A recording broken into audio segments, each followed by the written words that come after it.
Et le ministre de l'Inclusion économique, de la petite entreprise, de l'emploi et des compétences est l'invité de ce journal. Younes Khoury, bonsoir et bienvenue. Bonsoir.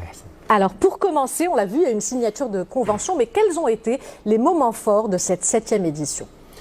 Merci pour l'invitation. La 7e édition, à elle seule, totalise en matière de participation l'équivalent des 6 autres éditions de 180 entreprises. Une édition où pour la première fois nous avons un prix pour la grande entreprise, un autre prix pour la moyenne, un 3e prix pour la petite, pour que les entreprises en compétition ne soient pas sur des critères biaisés. Une édition où nous avons pour la première fois 12 prix régionaux parce que nous avons voulu privilégier l'effort qui est fait par des entreprises qui ont un ancrage régional avec une culture locale. Et franchement, nous sommes agréablement surpris par l'innovation, par le travail, par la lutte quotidienne de ces chefs d'entreprise dans leur oasis, si je puis dire, pour pouvoir faire triompher la cause de la femme de façon juste, équitable, sans oublier l'homme naturellement. Alors, qu'est-ce qui entrave aujourd'hui, selon vous, en tout cas, l'égalité professionnelle entre les hommes et les femmes?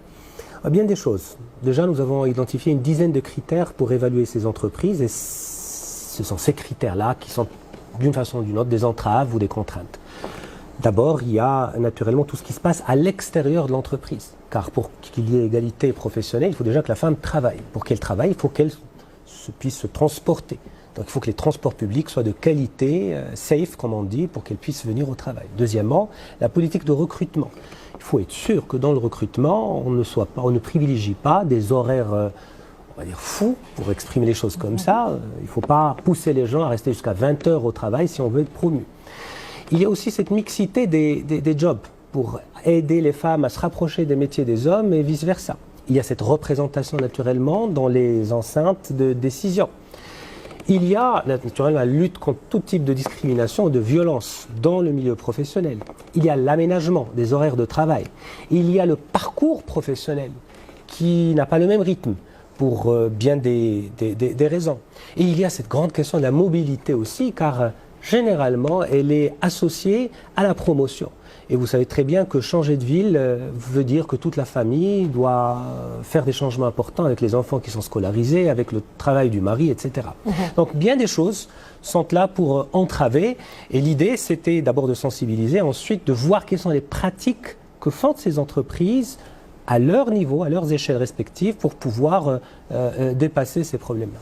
Alors, une fois que tous ces points ont été identifiés, qu'ils soient à l'extérieur ou à l'intérieur de l'entreprise, vous avez parlé de la mobilité, vous avez parlé des horaires, une fois que hommes et femmes sont au sein de l'entreprise, qu'est-ce qui entrave aujourd'hui encore cette parité, cette égalité salariale? Comment dépasser aujourd'hui ces stéréotypes qui freinent l'ascension professionnelle des femmes? Bon, je pense que vous l'avez bien dit, c'est des stéréotypes, des fois. Et nous l'avons vu chez beaucoup d'entreprises, parce qu'avant d'arriver à ces entreprises qui ont gagné les trophées, il y a eu quand même énormément d'accompagnement avec des experts, sur plus de 3 mois pour ceux qui voulaient vraiment s'intégrer dans le process. Tout d'abord, il y a cette question de rapprochement entre l'égalité professionnelle et le projet de l'entreprise. Vous avez 2 types d'acteurs économiques. Vous avez des acteurs économiques qui considèrent l'égalité professionnelle comme étant un élément cosmétique. C'est-à-dire on le fait un peu comme la RSE. Et donc ils l'inscrivent d'une façon ou d'une autre dans un projet de RSE. Et donc l'idée c'est de dire que nous avons la parité avec des chiffres, etc. Mais comme s'il y avait un quota à atteindre. Comme s'il y avait un quota pour dire qu'on est là, qu'on est présent, et ça embellit un petit peu l'image sociale de l'entreprise.